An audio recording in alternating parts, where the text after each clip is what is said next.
In Abuja, where European Union election observers are giving their report on the ongoing Nigeria election.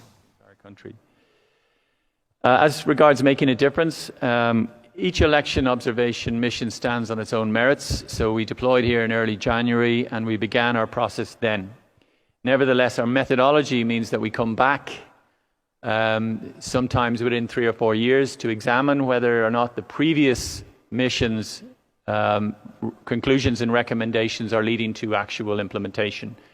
And the previous mission came back a year ago and examined the 30 recommendations and found that 13 of them were already implemented or partially implemented, which is, I think, indicative that we do make a difference, that our efforts serve to deepen the roots of democracy here in Nigeria, and we think it's the investment of time and expertise of our core team, our long-term observers, is appreciated, and if there is criticism, it is received in the spirit in which it's given, which is a mutual respect and an insistence on standards of democracy, which Nigeria already aligns itself to, and the standards that are contained in legislation here in Nigeria.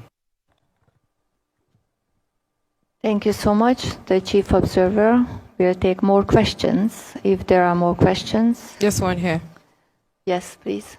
Good afternoon. My name is Chiamaka Okafor. I work for Premium Times. I have a few questions. First is to Mr. Andrews. In your speech, you made mention of lack of transparency and proper planning from INEC. I would like you to expatiate on that. And to the head of the EP delegation, talked about instigation of violence and, of course, violence through the process on Saturday. 2 questions there. Are you concerned about post-election violence? Did you get that? Post-election violence. And then secondly, like your counterparts, the US and the UK, there's been a promise to impose visa bans and sanctions on people who are found culpable for instigating violence through this process. Are you also looking at that too for political parties or political actors who are found guilty? Thank you. Thank you very much for your question. On the transparency, first of all, we acknowledge that INEC had to conduct this election in challenging circumstances. And we are very conscious that the Electoral Act provides a very important legislative basis and framework that instilled a lot of trust in INEC in the run-up to the election from political participants and encouraged many people to take part. However, the publication of figures in relation to permanent voting cards and how they had been distributed across polling units was not made available. The information about the distribution of permanent voting cards across states was made available very late in the process, so that it was very difficult for civil society members of the public here in Nigeria to verify or in any way audit the accuracy of those PVC numbers. And clearly that goes to the transparency of the election, and it is an area which we have noted in our preliminary statement. I'll just mention I'll let Evan speak to the question that was directed to her on security in due course. But on visa bans, the mandate of this mission is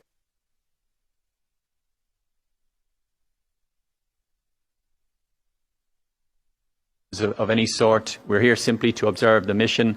That's a matter for the European Union, the European Council. We are aware that other jurisdictions have made those calls, but it doesn't fall within the mandate of this mission whatsoever. It would be considered an interference in the process. We're here simply to do that, and that's what has engendered a high degree of trust and credibility on the type of findings, conclusions and recommendations that we make. So I'll hand over, Evan, if you want to address the question about security. Thank you very much, Barry, and thank you for the question. As stated in the statement, we of course condemn all kind of violence that have taken place.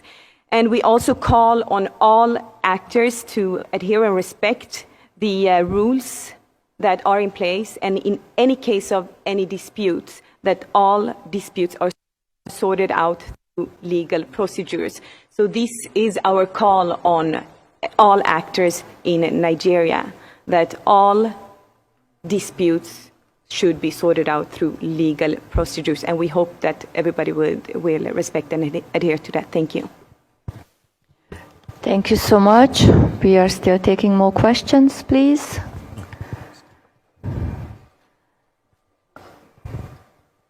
Yes, please go ahead. Introduce yourself and the media. My name is Wale Musa, report for Deutsche Welle Radio. Sandu, if you are going to give this election, put it on the scale, you are going to give it a rate, what's going to be your mark on it?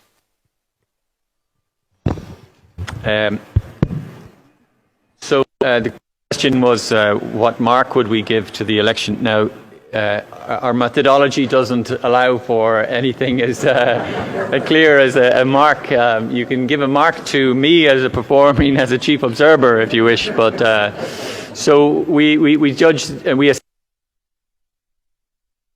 criteria around election observation. And also on the criteria that are contained in international conventions, like the Convention on Civil and Political Rights that Nigeria is a signatory to, and against the legislative framework that applies here in Nigeria. So, and I also want to emphasize that we're midway through the process, that collation and tabulation is still going on as we speak in other parts of Abuja and across the country. So it would be, it's certainly not something that we would do in any circumstances, but we try to assess the election on the basis of inclusivity, on transparency and credibility, and we'll continue to gather up information as time goes on. Thank you. Thank you again. Do we have more questions? All right, that's Barry Andrews, Chief Observer with the European Union Election Observers, the European Mission, giving their observation.